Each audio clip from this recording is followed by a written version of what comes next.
Hey, what's up, guys? My name is Chase, and today we're going to be going over the conception of the Dole Fruit Company.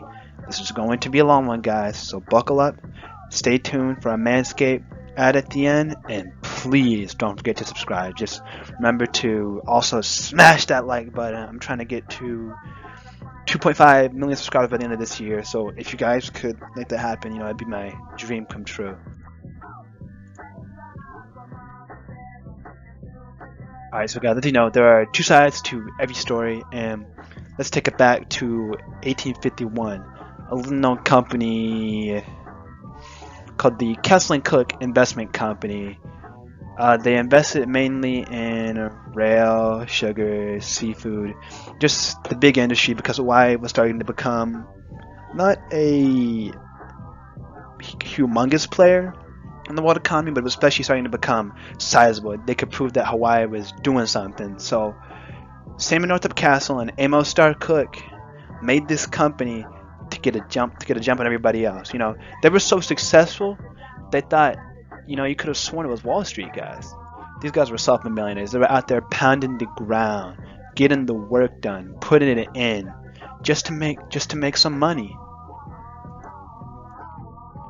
So it happens to be two sides to every story, and this just happens to be the second half. So James Dole, cousin of Sanford Dole, remember Sanford Dole?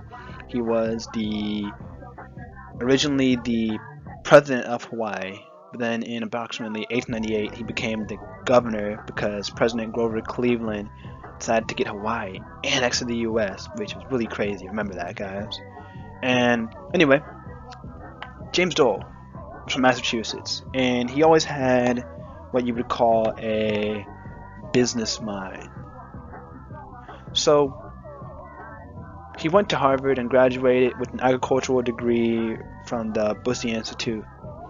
And at 22, in 1899, he moved to Honolulu, Hawaii. And by 1901, he had the Hawaiian Pineapple Company up and running. And by 1922, he got a huge plantation on Hawaii Island called Lani, which was approximately 20,000 acres, one of the biggest at the time. So, as we jump over here to the merger that eventually happens in the early 19th century, we go over the multiple and few innovations that James Dole had in his pineapple business.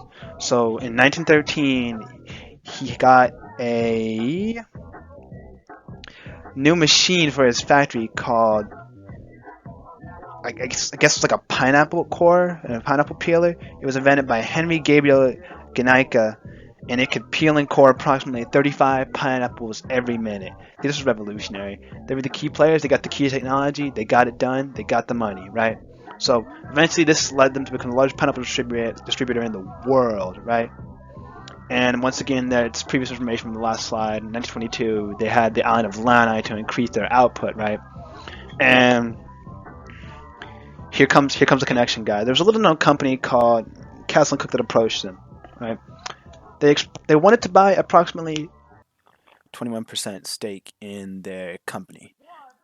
James Dole retired later in 1945, then Castle and Cook bought out the remaining portion of the company about 3 years later.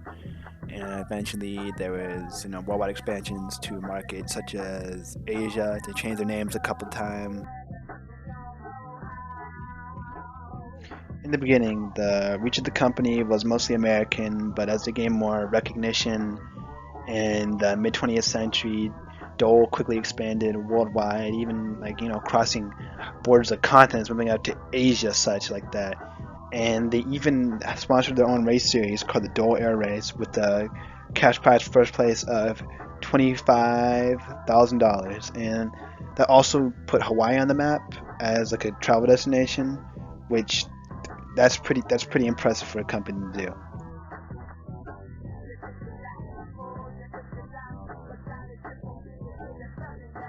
I'm not gonna lie, James Dole was always chasing that bag.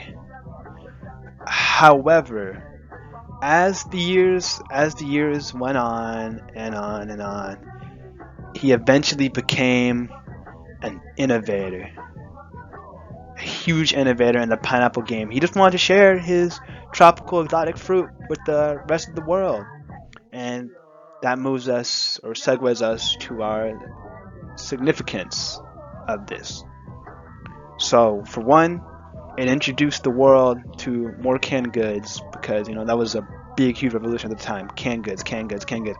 Everybody had to have a piece. Everybody had to have a piece of them. Everybody had to have them. Huge significance right there. And of course, the introduction of pineapple to not just us, but us as Americans, but the whole world in general. Because pineapples were pretty practically a delicacy back then. And for one guy just to come out and say, "Hey, I have some pineapples," this was revolutionary. And then with all the mergers and stuff that eventually came under the umbrella, whenever the Castle and Rook bottom out, this kind of really brought us into the era of corporate conglomerations.